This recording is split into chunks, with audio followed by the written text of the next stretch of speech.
ये प्रेम ना प्रतारणा, ये भल पाइबा ना छलना। दिन गोटे रोमांटिक लव स्टोरी अनुसंधान रे दुहे स्वप्न देखुले, किंतु आज प्रेमिक रिंटू प्रेम पाई जीवन हारिदेला। दिने कथा दियानिया हिथिला, मन को मन मध्य मिसिथिला।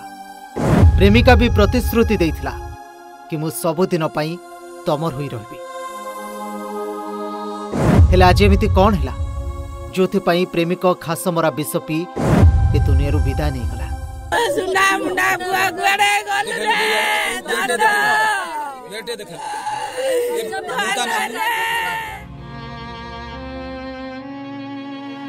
हाँ दर्शक जाजपुर रे घटिथिबा ए हृदय विदारक चित्र को देखिले आपनक आखिरु भी लुह चली आसिबो।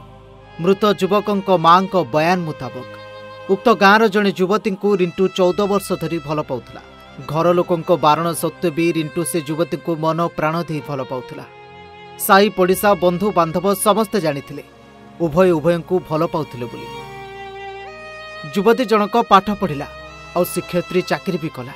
आउ से चाकरी करबा पई आउ पाठ पढ़िबा पई जेते सब टंका खर्च होइतिला कुआडे एही रिंटू ही देइतिला।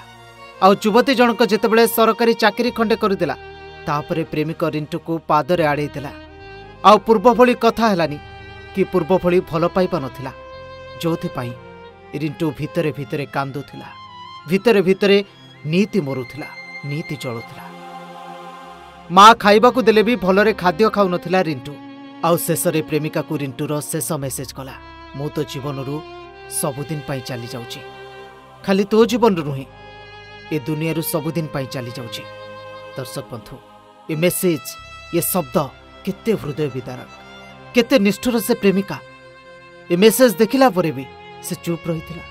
से रिंटू को बुझेबा प्रतिबदल रे ए मेसेज को अणदेखा करथिला। जदि टिके संवेदनशील होई, जदि टिके नम्र होई ए मेसेज देखिला परे से रिंटू को बुझे थांता, हुए तो आज रिंटू ए दुनिया रे थांता।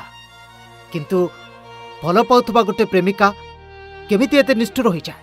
और से निष्ठुरतार प्रतिच्छवि होची रिंटूर ए सब। आपको देखिला परे आपण बुझी पारिबे जे गोटे प्रेमिका गोटे नारी केते निष्ठुर होई पारे। स्वार्थ पाई से सब किछि करि पारे। और निजर स्वार्थ सरीगला परे गोटे पुओ को किभली पादर आड़े दी चली जाए। ये हूँ तार वास्तव दृश्य एवं निष्ठुर सत्य। सुखाई सुखाई जड़ाई जड़ाई मारी देला ताको एमिति कोन कहला मो पुओ तार बिदाई मरि गला ए बाबुलो अरे मो सुना मुंडा बुआ गुड़े गल रे दादा। तू भलरे था आउ खुशी रे था एभली मेसेज करिथिला रिंटू। प्रेमिका को शेष थर पाई ए मेसेज करिथिला रिंटू। आउ एतिकी जणै दी माँ घरे नथिबा बेले पी निजको सबुदिन पाई शेष करिदेला रिंटू।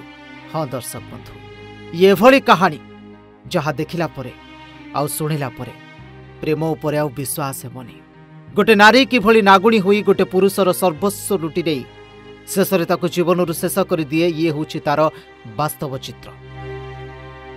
आज जेतेबेले रिंटूर शव मशाणी को जाउथिला सेठी बाण फुटुथिला, समस्ते कांदुथिले। हाउ जेतिकी कांदुथिले सेतिकी गर्व भी करुथिले, काहेकि ना जड़े सच्चा प्रेमिकटे आज प्रेम पाई जीवन हारी देछि। रिंटूर मला शरीर देखिला परे रिंटूर माँ मुंड बाड़े बाड़े कांदुथिले। हाउ बापार छाती फाटी जाउथिला। गाँर साई पड़िशा बंधु बांधव समस्ते समस्तक आखिरे लुह थिला। समस्ते किछि बुझी पारु नथिले कि जानी पारु नथिले, कारण समस्ते जानिथिले ए प्रेम कहानी विषय रे। आउ शेषरे रिंटू एमिति जे करिदेब ता भल पाइबा पाई शेषरे निजको से मारिदेब ए कथा केही भाबी नथिले। और आज ये वास्तवता को समस्ते अति सहजरे ग्रहण करि पारु नाहांती। ये सबुरी भितरे प्रेम उपरे किंतु प्रश्नबाजी लागिगला। Bureau report Odisha Bhaskar.